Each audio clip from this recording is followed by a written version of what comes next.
नमस्कार साथियों, मध्य प्रदेश और छत्तीसगढ़ एक हिसाब से दोनों में ही जो है बीजेपी की शासन है, लेकिन कई मायनों में मध्य प्रदेश अभी भी छत्तीसगढ़ से आगे दिखाई देता है, चाहे वो नियत की बात हो या कर्मचारियों के हित की बात हो। मध्य प्रदेश सबसे आगे रहता है क्योंकि वहाँ के जो मुख्यमंत्री हैं मोहन यादव, उनके द्वारा लगातार जो है पढ़े-लिखे लोगों को सम्मानजनक स्थिति में पहुँचाने का जो है प्रण लिया गया है और लगातार कर्मचारी हित में कई बड़े फैसले देखने को मिल रहा है। इसी बीच एक नया अपडेट जारी हुआ है जिसमें मध्य प्रदेश में कौशल्या माता स्थायीकरण योजना के नाम पर जो है एक आदेश प्राप्त हुआ है जिसमें यह कहा गया है कि अब वहाँ के जो संविदा कर्मचारी हैं, चाहे वो कुशल कर्मचारी हो, अकुशल कर्मचारी हो, उच्च कुशल कर्मचारी हो या फिर जो अकुशल कर्मचारी के मतलब कर्मचारियों के चारों श्रेणी में जो भी कर्मचारी अस्थायी रूप से काम कर रहे हैं, संविदा या ठेका के रूप में काम कर रहे हैं, उनको माता कौशल्या स्थायीकरण योजना के तहत उनको स्थायीकरण करने की बात यहाँ कही जा रही है। एक प्रकार से आप ये कह सकते हैं कि उनको लगभग नियमितीकरण का लाभ मिलते हुए दिखाई दे रहा है। ऐसी कई अपडेट्स जो है व्हाट्सएप यूनिवर्सिटी की ओर से दिखाई दे रहा था। व्हाट्सएप के कई ग्रुपों में हमने यह देखा कि योजना के नाम पर जो है एक पीडीएफ प्रोवाइड किया जा रहा है। हालाँकि यह पीडीएफ 26 पेज का है जिसे पढ़ना जो है एक सही सीमा में संभव नहीं है। ऐसे में कर्मचारी जो है बिना पढ़े हुए इस बात को सही मान सकते हैं।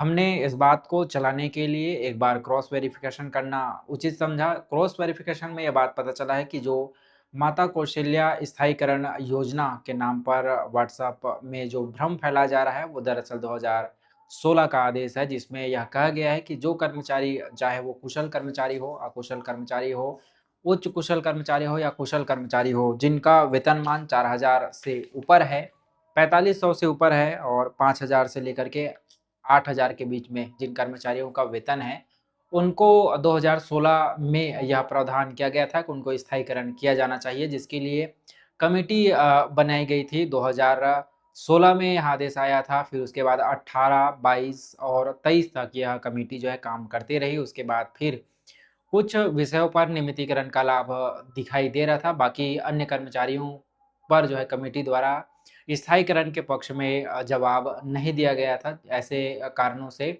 जब 2023 का चुनाव हो रहा था, उस दौरान भी मध्य प्रदेश में कर्मचारियों को स्थायीकरण का लाभ नहीं मिला था। तो हम साफ तौर से इस बात से इनकार करते हैं कि ऐसी कोई योजना अभी मध्य प्रदेश में नहीं चलाई जा रही है, जिससे अनियमित कर्मचारियों को स्थायीकरण का लाभ मिले। क्रॉस वेरिफ़िकेशन करने पर हमको ये प्राप्त हुआ कि यह जो जानकारी है, यह जानकारी 2016 की है, जिसे वर्तमान में जो है प्रसारित किया जा रहा है, वर्तमान में फैलाया जा रहा है ताकि कर्मचारियों को जो है थोड़ा गुमराह किया जा सके या कर्मचारियों को हल्का करने का यहाँ प्रयास किया जा रहा है। इसी बीच और बड़ी अपडेट ये प्राप्त हो रही है कि राघव चड्ढा जो कि आम आदमी पार्टी के वरिष्ठ नेता थे और लगातार कई मुद्दों पर आवाज़ उठाते हुए दिखाई दे रहे थे, सोशल मीडिया में लगभग छाए हुए रहते थे। अभी वर्तमान में यह खबर आ रही है कि राघव चड्ढा अब बीजेपी जॉइन करने वाले हैं।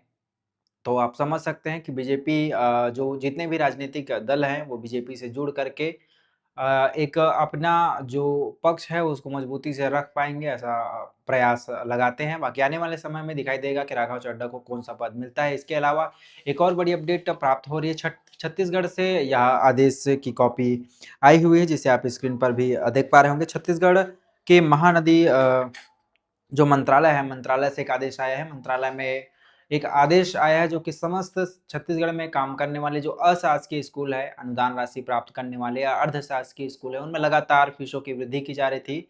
फीस की वृद्धि लगातार देखते हुए या 2020 में ही 26 अगस्त 2020 में एक जो है अधिनियम पारित किया गया था कि जो भी अशासकीय स्कूल है यानी कि प्राइवेट जो स्कूल है, वो लगातार मनमानी तौर पर फीस का जो है वृद्धि नहीं कर सकता है। उनको केवल अगले वर्ष में यानी पिछले वर्ष में जो फ़ीस था उसका केवल 8% ही वो बढ़ा सकता है, ऐसा अधिनियम पास किया गया था। उसके बाद भी कई सरकारी स्कूलों को तो छोड़ दें, प्राइवेट स्कूल में जो कर्मचारी हैं उनको वेतन सही तौर से नहीं दिया जा रहा है और इसके एवज़ में जो स्टूडेंट हैं, जो वहाँ पढ़ने वाले हैं, उनके लिए मनमानी जो है फ़ीस को बढ़ाती जा रही है। तो इसे काबू में पाने के लिए या इसे कंट्रोल में रखने के लिए शासन के द्वारा एक और आदेश सर्कुलेशन में आया है। जिसमें स्पष्ट लिखा है कि निजी और शासकीय शालाओं में छत्तीसगढ़ अशासकीय विद्यालय फीस नियमन अधिनियम 2020 का कड़ाई से पालन करना सुनिश्चित करने बाबत, यानी कि अब साफ तौर से आदेश दे दिया गया है कि जो भी विद्यालय है जो संचालित है प्राइवेट रूप से, उनको यह निर्देशित किया गया है कि जो केवल उनका फीस है उसमें 8% यानी कि 4-500 रुपए की ही वृद्धि की जानी जो है संभव होगी। इससे अगर वो ज़्यादा करता है तो उस पर कार्रवाई किया जा सकता है, यह नियम में साफ लिखा हुआ है।